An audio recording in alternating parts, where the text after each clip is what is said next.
Lebih dalam membahas konflik antara Thailand dan Kamboja, kita bahas malam hari ini bersama praktisi dan pengajar hubungan internasional dari Sinergi Policies. Ada Dina Prapto Raharja. Malam Mbak Dina. Selamat malam Mbak.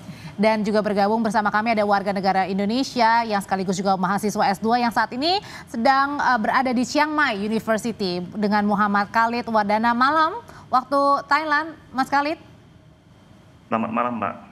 Ya, saya mau pertanyaan pertama ke Mbak Dina dulu. Ya. Mbak Dina, sebenarnya ini perang apa sih antara Thailand dan Kamboja yang saat ini terjadi dan sudah lama? Jadi ada dua dimensi sekarang. Ada hal yang memang sifatnya historis dan belum selesai, tapi juga ada hal yang sifatnya baru. Jadi hal yang historis tadi adalah memang masalah perbatasan yang belum selesai. Jadi saya sudah pernah ke sana melihat sendiri wilayah itu, dan di Preavier itu, di provinsi itu memang saking belum selesainya masalahnya, itu isinya tentara. Jadi memang penempatan di sana dan anggota Kongres yang bertanggung jawab di sana, anggota parlemen sana ya, itu yang bertanggung jawab juga tentara, jenderal. Itu saking karena belum selesainya. Jadi ada wilayah dan itu dianggap sentral buat Kamboja karena masalahnya di situ ada temple, ada kuil, ada candi, candi besar yang memang bagus sekali. Dan itu demi itu selesai, sebenarnya mereka mencoba mengajukan ke UNESCO dan itu sudah dilindungi UNESCO. Tapi kemarin juga akhirnya kena korban tembak juga ya. Nah, masalah yang sekarang itu adalah ada masalah internal juga di dalam negeri Thailand.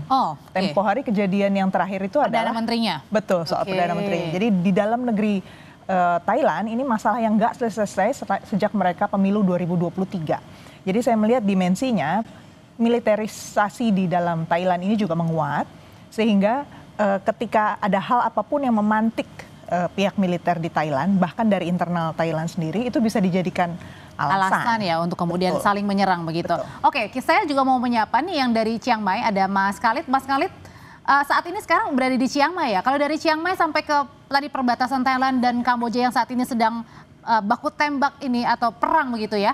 Ini jaraknya berapa jauh, Mas Khalid?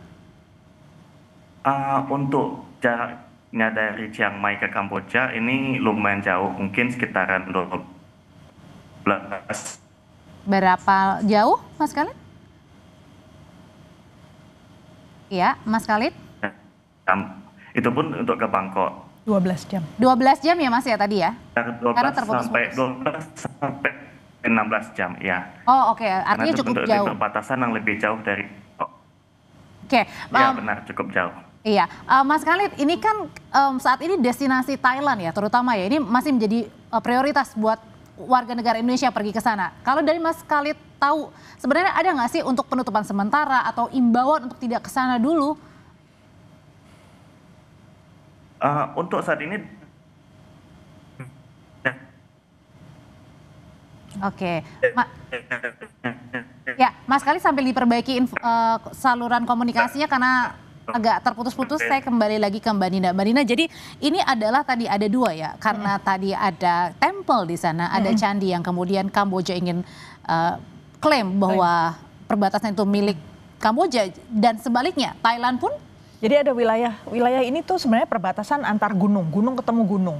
Dan itu 3 negara, antara Thailand, Laos, dan Kamboja. Jadi mereka hanya dipisahkan oleh parit. Jadi sebenarnya bukan wilayah yang besar sekali untuk membedakan gitu ya wilayahnya. Nggak ada tembok, nggak ada pagar sama sekali di antara mereka. Anda bayangkan kalau ada kuil yang sangat, atau candi yang sangat bagus dan sangat kuno gitu ya. Itu adalah destinasi wisata. Jadi maunya pihak Thailand itu adalah pihak mereka menjadi pintu gerbang. Jadi itu miliknya Thailand supaya bisa menjadi destinasi wisata. Sementara pihak Kamboja tentunya merasa secara budaya itu lebih ke Kamboja. Gitu. Dan memang secara geografis saya ngeliatnya lebih masuk ke Kamboja karena udah beda gunung. Gitu. Tapi kalau sampai dengan sekarang situasinya kemudian belum menemui win-win solution di antara kedua negara, apa sebabnya ini? Ya ada banyak faktor ya, karena memang kita tahu dua belah pihak sama-sama rezimnya militer. Jadi tentu menemukan poin dialog di antara mereka lebih sulit. Kemudian yang kedua seperti saya bilang tadi, di dalam negeri Thailand itu situasi politiknya tidak stabil selama bertahun-tahun. Boleh dikatakan sejak kudeta yang tahun berapa 2008 itu ya, itu juga belum jelas pemimpinnya. Dan yang terakhir ini lumayan epik ya, karena masalahnya partai yang berkuasa, yang menang pemilu justru ada 2 partai yang menang tertinggi, itu dua-duanya di-ban, dilarang, dan kemudian dibubarkan. Jadi Anda membayangkan koalisi yang sekarang berkuasa, itu sebenarnya bukanlah yang terdepan dalam pemilu. Dan itu pun gara-gara kemarin ada ketegangan dari pihak militer di Thailand mengambil keputusan untuk menutup perbatasan, kemudian memutus listrik dan internet. Akhirnya kan mencoba negosiasi anaknya Thaksin ini ya, dan inilah yang dikritik oleh pihak militer di berarti di dalam internal sendiri ada bergejolak juga ya. Kalau gitu saya mau coba lagi ke Mas Khalid. Mas Khalid, semoga sambungannya sudah baik ya Mas Khalid ya. Ya, baik. Ini bagaimana? Sudah baik. Mas, kembali lagi tadi kan kalau di Indonesia ini banyak saat ini ya yang sedang pergi ke Thailand untuk berwisata begitu ya. Apakah Anda juga mendengar ada imbauan untuk sementara waktu misalnya tidak berpergian dulu ke Thailand? Ada. Kita dari KBRI Bangkok sudah mengeluarkan statement. Ada 2 himbauan.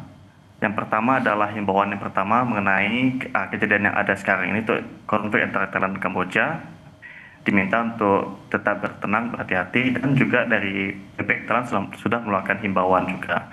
Nah, untuk hari ini baru saja ada pengumuman bahwa ada 2 provinsi dan meliputi 8 distrik di perbatasan Thailand yang bukan ditutup tapi dibuat darurat militer atau martial law, dan juga ada rencana dari pemerintah Thailand untuk mengubah fungsi beberapa taman nasional untuk menjadi markas tentara untuk sementara waktu. Mungkin itu dari untuk situasi saat ini di lapangan. Tapi untuk masyarakat Indonesia yang bepergian ke daerah-daerah lain ataupun provinsi lain di Thailand itu tetap bisa pergi seperti biasa dan tidak ada masalah sama sekali. Hanya saja sejauh ini memang belum ada larangan untuk WNI untuk bepergian ke daerah-daerah perbatasan tersebut, tapi disarankan untuk tidak ke sana. Disarankan untuk tidak ke sana ya, dan kemudian juga membatasi kalau yang mau pergi ke Thailand begitu ya Mas Khalid ya? Untuk ke Thailand sendiri untuk sejauh ini ada beberapa travel warning, tapi bahkan dari US dan sekitarnya, tapi untuk Thailand sendiri belum mengeluarkan travel warning dan belum ada no fly zone, artinya kondisi masih cukup kondusif, hanya semacam konflik lokal ya terhadap perbatasan Thailand dan Kamboja. Tapi Mas Khalid, teman-teman warga negara Indonesia di sana sendiri kan ini banyak ya, ada di Chiang Mai, ada di Bangkok dan lain sebagainya. Ini kemudian juga membuat khawatir nggak sih untuk berpergian jauh atau mungkin sekedar beberapa jam lah dari tempat lokasi yang ada sekarang? Kalau untuk daerah-daerah yang cukup jauh dari perbatasan Kamboja seperti Chiang Mai ataupun daerah Khon Kaen sebagainya, itu kita belum terlalu khawatir karena cukup jauh dan bukan jadi target yang diperhitungkan untuk Kamboja untuk saat ini. Tapi mungkin bagi teman-teman yang di Bangkok ataupun di perbatasan Kamboja ataupun mungkin di daerah timur laut, itu menjadi sangat riskan bagi mereka untuk bepergian. Mungkin untuk saat ini eskalasi konflik belum masuk yang cukup luar biasa, tapi mungkin ke depannya akan ada potensi. Eskalasi konflik memang tadi tetap harus berwaspada kalau misalnya tiba-tiba eskalasinya meningkat, Mbak Dina. Tapi kemudian apa yang bisa dibacanya? Ini akankah meningkat atau seperti apa? Yang saya khawatir itu sebenarnya bahwa wilayah ini, wilayah Asia Tenggara, wilayah ASEAN, itu bisa ada yang jadi daerah proksi. Proksi Cina dan proksi Amerika Serikat. Karena media-media barat sudah mulai bersuara bahwa Thailand itu adalah sekutu dekatnya Amerika Serikat jadi di luar wilayah NATO, betul. Sementara Cina sudah dikunjungi oleh pihak Kamboja, Sekjen ASEAN itu sudah berkunjung ke Beijing untuk minta tolong. Kemudian justru bukan ASEAN yang sebenarnya sekarang ada solusi, ada pendekatan. Saya justru belum dengar tadi yang dikatakan oleh Pak Roy itu, dalam realitanya itu saya belum lihat. Justru dari pihak Kamboja, saya bicara langsung dengan lingkar dalam di pemerintahan Hun Sen ya, yang dia bilang bahwa mereka masuknya ke UN Security Council, jadi Dewan Keamanan PBB. Jadi mereka minta pertemuan darurat. Artinya ASEAN dilewati.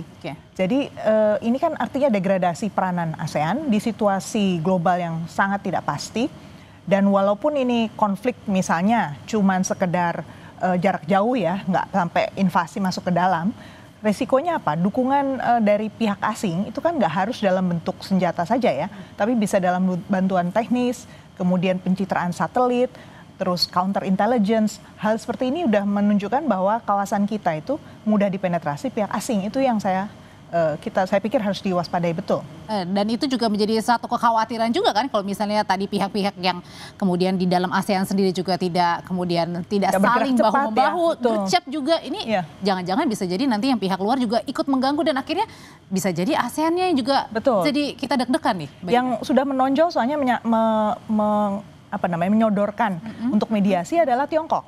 Oke. Jadi justru yang gercep itu adalah Tiongkok, kan pertanyaannya ASEAN-nya kemana? Oke, itu menjadi catatan juga ya buat kita ya, biar bisa mengambil peran dalam hal ini. Betul. Oke, terima kasih Mbak Dina untuk ulasannya. Terima kasih juga Mas Khalid. Salam buat teman-teman yang berada di Thailand, Mas Khalid.